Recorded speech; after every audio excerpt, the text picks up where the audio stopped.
लेकिन अभी पर जो चुनाव हो 2025 के, इसमें ये कहा जा रहा है कि तब तक तो आप लालू यादव झमेलाज के नाम पर चुनाव लड़ते रहे, और जब 2025 में लगा कि भाजपा सरकार में नहीं बना पाएगी, एनडीए की सरकार बिहार में नहीं बनेगी, तब इन्होंने 10-10 हजार रुपए महिलाओं के खाते में बांटकर, और एक तरह से कहा जाए तो वोट खरीद लिया। देखिए, इनको ऐसा लगता है, जबकि इसका सच्चाई से कोई लेना देना नहीं। 10-10 रुपए तो दे गए, उससे कोई मतलब नहीं। मैं आपको बता रहा हूं, महिला सशक्तिकरण पर नीतीश कुमार जी और मोदी जी लगातार काम कर रहे हैं। एक संरचना जो बिहार में खड़ी हुई है, वो बिना काम किए तो खड़ी नहीं हुई है। जीविका वाला जो मॉडल है, बिना काम का तो खड़ा नहीं हुआ है ना।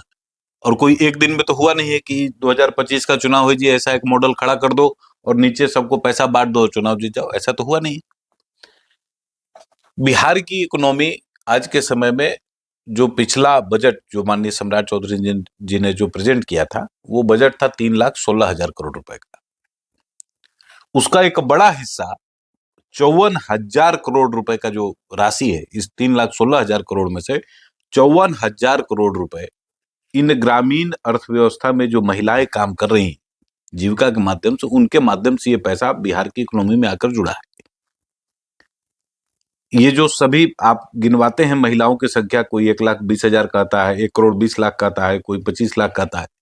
मैं ये कहता हूं कि इन 1,20,00,000 महिलाओं ने 54,000 करोड़ रुपए की अर्थव्यवस्था बिहार में जमीनी स्तर पर संचालित की हुई है। उससे ज्यादा पैसा तो हम लोगों ने उनको अभी दिया नहीं। अच्छा, जो आप लोगों और ने ये वादे पैसा जो किए, हम लोगों ने, इस पर क्लैरिटी होना जरूरी है। बिल्कुल, ये पैसा कोई उनको घर में तेल, सरफ, साबुन और नमक और तेल खरीदने के लिए हम लोगों ने नहीं दिया है। ये पैसा इसलिए दिया गया है क्योंकि ग्रामीण स्तर पर कुटीर उद्योगों को जिस प्रकार से बिहार में डेवलप करना है, उसका मॉडल क्या होगा। उसका मॉडल कुछ ना कुछ तो डेवलप करना पड़ेगा आपको। और उस मॉडल को, जिसके पास जो वित्त रहित, जो पूंजी रहित जो लोग हैं, उनको कुछ ना कुछ वित्तीय सहायता स्टेट के माध्यम से, यानी सरकारों के माध्यम से आपको देना पड़ेगा। अगर आप ये इसके बीच में अगर समन्वय नहीं बना सकते, अगर कोई व्यक्ति आज 5,000 कमा रहा है, उसको अगले सस्टेनेबिलिटी के लिए उसको 15,000 कमाना पड़ेगा। अगर वो आज 5,000 कमा रहा है, अगर 15,000 कमाने में अगर सक्षम नहीं हुआ, तो उसकी अर्थव्यवस्था बिगड़ जाएगी। तो जो महिलाएं आज 54,000 करोड़ रुपए का मार्केटिंग बिहार के इंटरनल अर्थव्यवस्था में जिन लोगों ने जोड़ा है या खड़ा किया है, उसको अगर आगे बढ़ाना है, तो अगर सरकार सहायता नहीं करेगी तो वो कैसे बढ़ेगा। तो हम लोगों ने लोगों को वित्तीय सहायताएं उपलब्ध कराई हैं इस योजना के माध्यम से। ये रोजगार योजना है, ये कोई तेल, सरफ, साबुन, बिंदी और टिकली खरीदने के लिए नहीं है। ये जिन लोगों को ऐसा भ्रम लगता है, मैं कई नेताओं को सुनता हूं, प्रशांत किशोर जी भी कल बोल रहे थे, तेजस्वी यादव बोलते हैं, पहले ये लोग तो ये कह रहे हैं कि अगर जो नीतीश कुमार ने वादे किए हैं महिलाओं का 2-2 लाख रुपए दे दे रहे हैं उनको, तो हम एनडीए को अपना समर्थन दे देंगे। उनका समर्थन मांग कौन रहा है? उनसे कौन मांग रहा है? सब ये आप लोग पूरा करिएगा। उनका समर्थन मांग कौन रहा है? सबसे तो बड़ा बात ये, आप 2-2 लाख रुपए जो देना है महिलाओं को नहीं देने के पक्ष अच्छा, में। ऐसा कौन सा वादा है जो एनडीए ने कहा है और पूरा नहीं किया है? 2020 का मैनिफेस्टो मैंने बनाया था पार्टी का, मैंने और पूरी कमेटी ने मिलकर बनाया था उसको, और आज से लगभग साल भर पहले उस पूरे मैनिफेस्टो का हम लोगों ने रिव्यू किया था।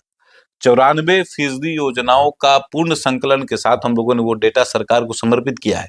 आज से साल भर पहले हम लोगों ने अपनी 2020 में कही हुई बातों में से 94% काम साल भर पहले पूरा कर दिया था। भाजपा का मैनिफेस्टो उठाइए, जो हम लोगों ने 1952 में कहा कि कश्मीर से धारा 370 समाप्त होना चाहिए, और जब समाज ने हम लोगों को मौका दिया 2019 में, तो हमने उस समय 60 वर्षों के बाद जब उस कमिटमेंट को पूरा किया, तो आज का कमिटमेंट का तो पूरा करने का कोई विषय ही नहीं। यानी कि मान लिया जाए कि जितने भी चुनावी वादे हुए हैं 2025 विधानसभा के, पूर्ण हो गए? पूर्ण नहीं होगा, 100% पूर्ण होंगे, 200%, 1,000% पूर्ण होंगे। उसमें रोजगार दे पाइएगा? यही बात नहीं, मैं एकदम इसको, आपने जो कहा है रोजगार की जो बात कही है, उसी से तो इसको जोड़कर सवाल पूछने की एक वजह है कि आप लोग कह रहे थे जब तेजस्वी यादव ने कहा कि हम हर घर नौकरी देंगे, तो इस पे एनडीए ने बहुत मजबूती के साथ इसका विरोध किया कि तेजस्वी यादव बिना पढ़े लिखे आदमी है, कुछ बक देते हैं। तो कुछ तो बक किया। आप लोग ने भी तो कहा था 1 करोड़ रोजगार, तो कहेंगे ना, तो कहाँ नहीं दे रहे? 1 करोड़ रोजगार दीजिएगा आप लोग? देंगे, उसी के तो आधारशिला है ये। जो 10,000 रुपए हम लोगों ने दिए हैं अभी, और आने वाले समय में जब 2-2 लाख रुपए उपलब्ध कराएंगे उस राशि का, तो उस पैसे का क्या होगा? व्यापार ही होगा ना। और व्यापार से क्या होगा? रोजगार ही पैदा होगा ना। फिर उन नौकरी क्या होगा फिर? नौकरी भी, जितनी संभावित नौकरियां हैं सभी नौकरियां, 12 लाख पिछले चुनाव में मुझे याद है कि हम लोगों ने 10 लाख सरकारी नौकरी की बात इन लोगों ने की थी। तेजस्वी यादव ने कि पहली कलम से देंगे। हम लोगों ने जो अपना आंकड़ा दिया था कि 20 लाख नौकरी और रोजगार के अवसर हम लोग बिहार में पैदा करेंगे। आज हम लोगों ने उससे ज्यादा अवसर सरकारी नौकरियों में 12 लाख और प्लस 8 लाख से ज्यादा प्राइवेट व्यवस्थाओं में नौकरियां हम लोगों ने उपलब्ध कराई हैं बिहार में। और अगर नहीं उपलब्ध कराई होती तो समाज में ये दृष्टिकोण कहां से आता कि नहीं एनडीए ही सही। और अगर समाज को दृष्टिकोण नहीं होता तो 202 सीटें वो हमें देता नहीं। एक बड़े तबके का भरोसा है आपके साथ, सबका जितने भरोसा युवा है। हैं, इस भरोसे के साथ इतना प्रचंड बहुमत दिया बड़े है कि तबके का नहीं रोजगार है। पे बात होगी, बड़े क्योंकि अधिक से अधिक नौकरियों पे बात होगी। इस पे सरकार कहाँ तक कायम रहेगी? हमेशा कायम रहेगी। क्योंकि हमेशा ऐसा भी कायम कहा रहेगी। जाता है कि हमेशा सरकार बनने के बाद एनडीए वाला बरगला देता है देखिए नौकरी के जब नाम पे। जब एक समय कहते थे कि नौकरियां कहाँ से तेजस्वी यादव अपने बाप के यहाँ से देंगे, अब तेजस्वी यादव सरकार में आए तो 5.5 लाख नौकरियां बांट दिए, तो ये लोग कहाँ से नौकरी की बातें नहीं करते हैं? तेजस्वी यादव के पास अधिकार नहीं थे तो नौकरी बांट कहां से दी? चर्चा तो इसी के सर इर्द तो उनके गिर्द होती कहने, रहती है। अगर वो कह रहे थे अपने मुंह से तो समाज ने उस दृष्टिकोण को क्यों नहीं आलोकित किया? उनको तो फिर 243 में 200 सीट जीतना चाहिए था। क्यों नहीं जीते? 25 पर सिमट क्योंकि गए। आपने 10,000 रुपए दे के नौकरी अगर वोट आप खरीद लिए। अगर आप झूठ बोलेंगे तो समाज भी उसको समझता है। हम आपके सामने कैमरा पर झूठ सच बोलने लगे तो आप नहीं पकड़ लीजिएगा कि झूठ बोल रहा है व्यक्ति। तो समाज को नो अंधा थोड़े बैठा है, आम आदमी अंधा बैठा है कि उसको समझ ही में नहीं आ रहा है। जैसे कुटीर उद्योग बिहार के विकास का सबसे सशक्त माध्यम होगा, ये बात बिहार की अधिकांश जनता इस बात को समझती है। अब जब महिलाओं के खाते में वो 2-2 लाख रुपए दिए जाएंगे और उनसे बिजनेस के प्रपोजल्स लिए जाएंगे कि आप क्या करना चाहते हैं, किस प्रकार का बिजनेस आप खड़ा करना चाहते हैं, तो जो प्रपोजल्स आएंगे और जो काम खड़ा होगा उसके आधार पर लोगों को नौकरी नहीं मिलेगी ग्रामीण स्तर पर। मैंने तो शुरू से बताया कि 54 जो भारत की बिहार की जो अर्थव्यवस्था है उसमें 54,000 करोड़ रुपए तो अकेले इन महिलाओं ने जोड़े हैं जीविका के लोगों ने। अभी तो सरकार ने मात्र उनको 15,000 करोड़ रुपए की सहायता दी है। और अगर आप सरकारी असिस्टेंस अगर समाज के उस अधिकाधिक वर्गों तक नहीं देंगे तो समाज विकसित कैसे होगा? उसके पास अवसर को खड़ा करने का उसके उसका दृष्टिकोण तो है, लेकिन वित्तीय बिना वित्तीय सहायता के वो कि आप कुछ भी नहीं कर सकते। अगर आपके पास आज अगर मोदी जी ने इंटरनेट फ्री नहीं किया होता तो आज ये सोशल मीडिया का इतना बड़ा बाजार कैसे खड़ा होता? यानी कि आपके बातों से ये मान लिया जाए कि जितने भी चुनावी वादे थे आपके, जनता के बीच तक पहुंचेगा, 100% पहुंचेगा। जनता उससे इस पे ज्यादा विश्वास होगा। रखे, उससे ज्यादा होगा। युवाओं को देखिए नौकरी मिलेगी, हर समाज में युवाओं को एक, नौकरी हाँ, मिलेगी, हाँ, सबको रोजगार में मिलेंगे। सरकारी नौकरियां भी मिलेंगी, रोजगार भी मिलेंगे और रोजगार के अवसर को पैदा करने के लिए उनके अंदर हुनर भी हम लोग विकसित करेंगे। सरकार ने कहा है कि हर डिस्ट्रिक्ट में मेगा स्किल सेंटर्स की स्थापना करेंगे हम। स्किलिंग का जो पूरा परिक्रमा है, जो पूरी व्यवस्था है, वो कहाँ से आया है? हम ही लोगों ने खड़ा किया उसको। आज जो व्यक्ति जो आप ऐसे समझिए कि एक समाज का एक बड़ा वर्ग खेती किसानी में लगा था और अगर 1 एकड़ को टेनेंसी करने के लिए अगर आपको 3 लोगों की आवश्यकता है थी तो वहां पर 10-10 लोग उस पर निर्भर थे।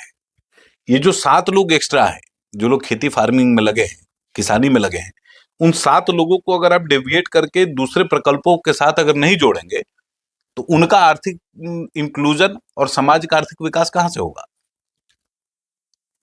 और अगर आपको उनको अर्थव्यवस्था के साथ इंटीग्रेट करना है, उनको जोड़ना है, तो आपको उनको स्किल्स डेवलप कराने पड़ेंगे, अलग अलग प्रकार के जो काम हैं। तो अगर उनकी स्किलिंग नहीं होगी तो समाज के अर्थव्यवस्था के अंतर्गत उनका भूमिका का निर्वहन जो है वो नहीं कर पाएंगे। और जब निर्वहन ही नहीं होगा तो आर्थिक शक्ति नहीं बन सकता है भारत। जैसे प्रधानमंत्री जी ने कहा था कि भारत को 5 ट्रिलियन की इकोनॉमी बनानी है, तो आज लगभग 4 ट्रिलियन की इकोनॉमी हम लोग हैं। 2 ट्रिलियन की इकोनॉमी पे हमें आज से 11 वर्ष पूर्व कांग्रेस ने सत्ता हमें सौंपी थी। 2 ट्रिलियन इकोनॉमी पे मात्र 10 वर्षों में, 11 वर्षों में मोदी जी के नेतृत्व में भारत ने 2 ट्रिलियन एक्स्ट्रा पैसा भारत की अर्थव्यवस्था में जोड़ा है। अब इसका विस्तार अगर नहीं होगा, इसका काम नीचे नहीं होगा, तो ये पैसा का जो मूवमेंट है कुछ खास वर्गों तक अगर सीमित रह गया होता तो समाज में इतनी प्रोस्पेरिटी कहां से आती? हम लोगों ने देखिए, जैसे बिहार लालू जी के समय पर 23,000 करोड़ रुपए का बजट था बिहार का, आज ये बजट 3,16,000 करोड़ रुपए का है। ये जो पैसा बिहार की इकोनॉमी में जुड़ा है, इसका डिस्ट्रीब्यूशन अगर आप नहीं करेंगे तो समाज में हाहाकार हो जाएगा, लड़ाई हो जाएगी, झगड़े बढ़ेंगे, चोरी, डकैती, इस प्रकार की व्यवस्थाओं को लालू जी के समय पर ये व्यवस्थाएं क्यों चलती थी? लालू जी का दृष्टिकोण ही नहीं था, और दृष्टिकोण नहीं था तो अवसर उन्होंने पैदा नहीं किए। जिंदगी में अगर मनुष्य के तौर पर अगर पैदा हो गए तो आपको कहीं ना कहीं से तो रुपया लाना है। तो जब रुपया लाने का अवसर सरकार नहीं उपलब्ध कराएगी तो लोगों ने चोरी का पैटर्न पकड़ लिया। आज एनडीए ने ये व्यवस्थाएं डेवलप की हैं, समाज के अलग अलग वर्गों तक हम लोगों ने अपने काम को पहुंचाया है, तो समाज में भी व्यापक तौर पर शांति है। चोरी और डकैती की जो व्यवस्थाएं वो भी समाप्त हो गई। तो सामाजिक दृष्टिकोण और आर्थिक जो उन्नयन की जो एक तकरीर जो होती है, उसको आपको प्रस्तुत करना पड़ेगा, तभी समाज आपको आगे बढ़ने का अवसर चलिए, ये तो बात प्रदेश लेवल को। एक अंतिम सवाल हम आपसे जान लेते हैं सारण कमिश्नरी से, क्योंकि आप वहां से चुनाव के प्रभारी थे। आपने गोपालगंज क्लीन स्वीप कर लिया। सिवान जिला जहाँ 8 विधानसभा क्षेत्र है, पिछली बार आपकी स्थिति वहां दयनीय थी। 8 में से 2 आप लोग जीत पाए थे, 6 गंवा दिए थे। अब की बार आपकी स्थिति वहां मजबूत है, 8 में 7 आप लोगों ने जीता है। वहीं छपरा की बात करें, 10 विधानसभा है, वहां पे आप लोगों ने 10 में 7 जीते हैं। ये इतना भारी संख्या में सारण से आपके द्वारा जीत की जो सीटें आई हैं, क्या मुख्य वजह क्या है? नहीं, देखिए, मेरा कम शब्दों में बता दीजिए। देखिए, हमारी जो भूमिका रहती है संगठन के अंदर, हमने उस भूमिका का निर्वहन किया है। आदरणीय संगठन मंत्री जी के नेतृत्व में एक पूरी व्यवस्था बनाई गई थी। अलग अलग सेक्टर्स में अलग अलग लोग लगे हुए थे और उनका काम था समाज के, मैंने कुछ लोगों का काम, जिसका किसी का काम सामाजिक संपर्क है, वो सामाजिक संपर्क कर रहा है। किसी का काम संगठन के अंदर काम करने वाले कार्यकर्ताओं को ट्रेनिंग करके और नीचे कैसे उनको इम्प्लांट करना है, उस पर लोग लगे थे। तो सबके पास अलग अलग काम था। और मैं ये बात हमेशा से कहता हूं कि हमारा काम करने का आज के समय पर 2 दृष्टिकोण है। एक तो सरकार के लेवल पर जो हम लोगों ने वेलफेयर स्कीम्स चलाई, उसका एक लाभ हम लोगों को मिला, और दूसरी जो संगठनात्मक कौशल है, उसके माध्यम से समाज के हर वर्ग तक हम लोग पहुंचे हुए थे पहले से, मैंने चुनाव के पहले। तो जो संगठनात्मक कौशल है, सामाजिक संपर्क है, इसको सिर्फ हम लोगों ने चुनाव के समय पर कन्वर्ट कराकर लोगों को अपने पक्ष में लाने का काम किया है। हमारा परिचय समाज से पहले से है और हमारे कार्यकर्ताओं के माध्यम से उनको हम लोगों ने मतदाता की जो पेटी है, उस पेटी तक हम लोगों ने पहुंचाया। लोगों ने एनडीए को भरपूर मात्रा में अपना आशीर्वाद दिया। यही एक ये हो गई, लेकिन छोटा सा जवाब दे दीजिए हमें। जब सीटें कम थी सारण से, तो 4 मंत्री थे सारण क्षेत्र से, आज सीटें बढ़ गई, मंत्रियों की संख्या घट गई, वजह क्या हो सकता है? देखिए, ये रिप्रेजेंटेशन देने का मामला है। अभी ऐसा नहीं है कि पूरा मंत्रिमंडल पूरा बन गया है। पिछले बार 36 मंत्री होते हैं बिहार में, जो 243 के हिसाब से, तो 36 तो बने नहीं। अभी रिप्रेजेंटेशन का वक्त अभी बाकी है, अभी 26 ही बने हैं। संभावना है? हाँ, 100% संभावना है, क्यों नहीं।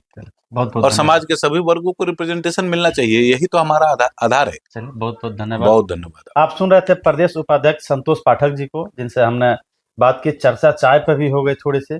तो वैसे सरकार से सवाल करते रहेंगे, हम लगातार सवाल करेंगे, क्योंकि सवाल उन्हीं से किया जाता है जो सरकार में बना हो। तो सरकार एनडीए की है, सरकार संतोष जी की है, भाजपा के प्रदेश उपाध्यक्ष हैं, तो सरकार चलता रहेगा। क्योंकि जो चुनावी वादे इन्होंने बिहार की जनता से किए हैं, तो उन चुनावी वादों पर कहाँ तक तत्पर उतर रहे हैं, कहाँ तक ये ईमानदारी से काम कर रहे हैं, तो जनता के सवाल हम पूछेंगे, जानते रहेंगे। आप हमारे साथ बने रहिए, जुड़े रहिए, देखते रहिए सशक्त भारत न्यूज। तब तक ले जय हिंद, नमस्कार।